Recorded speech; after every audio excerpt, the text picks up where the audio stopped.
আচ্ছা, বৃষ্টির সন্ধ্যায় বা দুপুরে যদি এরকম এক বাটি লাল লাল ঝাল ঝাল নরম সফট চিকেন হয়ে যায়, তার সঙ্গে রুটি হয়ে যায়, কেমন হয় বলো তো?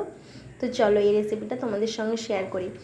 তো প্রথমে আমি দেখো এখানে টমেটো, কিছুটা আদা ও কয়েক কোয়া রসুন আর 3-4টের মতো পেঁয়াজ নিয়েছি, আর শুকনো লঙ্কা নিয়েছি, তোমরা চাইলে কাঁচা লঙ্কাও নিতে পারো। তো ওগুলোকে প্রথমে আমি গ্যাসে পুড়ে নেব। তো একসঙ্গে পোড়ার জন্য কিছু থাকলে ভালো হয়, আমার কাছে ছিল না, তো সেই জন্য আমি কাঁটা চামচের সাহায্যে সবগুলোকে ভালো করে পুড়ে নিয়েছি। তো সবগুলো এক এক করে পোড়া হয়ে গেলে তারপর এগুলোকে মিক্সিতে পেস্ট করে নেব। তো মিক্সিতে পেস্ট করে রেখে দেওয়ার পর কড়াইতে নিয়ে নিলাম একটু বেশি পরিমাণে তেল, দিয়ে দেবো একটু গরম মশলা, তারপরে আবারও 2টোর মতো পেঁয়াজ কুচিয়ে রেখেছিলাম সেটাকেও দিয়ে দিলাম। আর জানো তো, এই পেঁয়াজ দিতে গিয়ে আমার হাতে তেল পড়ে গিয়েছিল, তো সেই জন্যই আমি প্রথমে পেঁয়াজ দেওয়ার ক্লিপটা অ্যাড করতে পারিনি।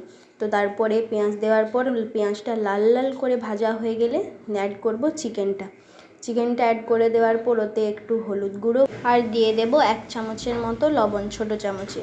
তারপর দিয়ে ভালো করে নাড়িয়ে চাড়িয়ে একটু ভাজা ভাজা করে নেব। তো চিকেনটা ভাজা ভাজা হয়ে গেলে একটু ভালো মতো আগে থেকে ভেজে রাখা আলু আমি অ্যাড করে দেবো। আমি এখানে আলু দিয়েছি, তোমরা চাইলে নাও দিতে পারো। এটা যদি তোমরা একদমও রুটি পরোটার সঙ্গে খেতে চাও তাহলে আলু না দিলেই বেশি ভালো লাগবে আশা করি। তো তারপর আলু দিয়ে আবারও কিছুক্ষণ নাড়িয়ে চাড়িয়ে ভাজা ভাজা করে নেব। তো আবারও একটু ভাজা ভাজা হয়ে গেছে, দেখো প্রায় হাফ সেদ্ধ হয়ে গেছে চিকেনটা। তারপরে অ্যাড করব বেটে রাখা মশলাটাকে পুরোটা দিয়ে দিলাম, দিয়ে ওটাকে ভালো করে নেড়ে চেড়ে চিকেনের সঙ্গে মিশিয়ে নেব। তো এটাকে ততক্ষণ কষবো যতক্ষণ না এর কাঁচা গন্ধটা চলে যায়। মানে রসুন পুড়িয়েছি, তাও ভেতরটা তো পুরোপুরি পোড়া হয়নি বা ভাজা হয়নি, একটা কাঁচা গন্ধ তো থেকেই যায়। তো সেটা যাওয়া পর্যন্ত ভালো করে মশলাটাকে ভেজে নেব চিকেনের সঙ্গে মিশিয়ে। তো প্রায় 10 থেকে 15 মিনিট ভালো করে এটা কষিয়ে নেওয়ার পর তারপরে ঢাকনা চাপা দিয়ে কিছুক্ষণ আরও ভালোভাবে কষিয়ে নেব।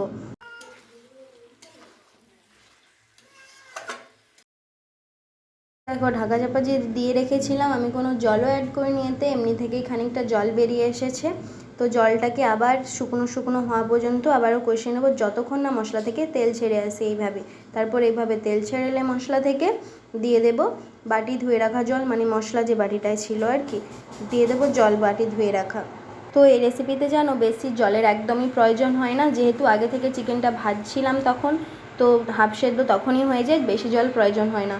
তো দেখো এখানে বাটি ধুয়ে রাখা জলটা খানিকটা দিয়ে দিলাম, দিয়ে আবারও মিশিয়ে নেব ভালো করে। তো মিশিয়ে নেওয়ার পর আবারও কিছুক্ষণ সেদ্ধ করে নেব, একদম সুসেদ্ধ হওয়া পর্যন্ত এটাকে ভালো করে সেদ্ধ করে নেব ঢাকা চাপা দিয়ে। আগে একটু সেদ্ধ হয়েছিল, আর 5 থেকে 10 মিনিট সেদ্ধ করলেই ডান, মানে চিকেন হয়ে যাবে। তো তারপর দেখো জুসটা ঠিক এরকমই ঘনত্বে চলে এলে গ্যাসের ফ্লেমটা অফ করে দিও। আর আমি মাঝখানে লবণও অ্যাড করেছিলাম, তোমাদেরকে আর সেটা দেখাইনি, ঠিক আছে? তোমরা পরিমাণ মতো টেস্ট করে লবণ দিয়ে দেবো। তো অবশ্যই তোমরা বাড়িতে এই রেসিপিটা ট্রাই করো আর করে জানিও কেমন হয়েছিল। আর ভিডিওটা ভালো লাগলে আমার চ্যানেলটাকে সাবস্ক্রাইব করে পাশে থেকো। আজকের মতো টাটা।